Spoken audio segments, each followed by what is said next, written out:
Rotting stairs, sewage problems, kids playing with rats. We're learning more about what the Summit Avenue apartments in Greensboro were like before and after a deadly fire killed 5 children. That fire prompted more than 800 code violations. It happened back in May, and now about 6 months later, the city of Greensboro says the property owners still haven't fixed all the problems they were supposed to. WFMY News 2's Erica Stapleton is digging deeper into what happens now.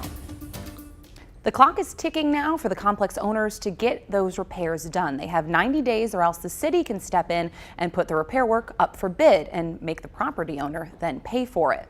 We're told that several witnesses who spoke at the Minimum Housing Standards Commission meeting yesterday said the conditions at the apartment complex haven't gotten better. You might remember that 42 of the units had to be condemned in August and the residents forced to move out in September. I've driven around that property. I've been in units, I've been on the exterior, and just seen conditions that were worse than developing countries.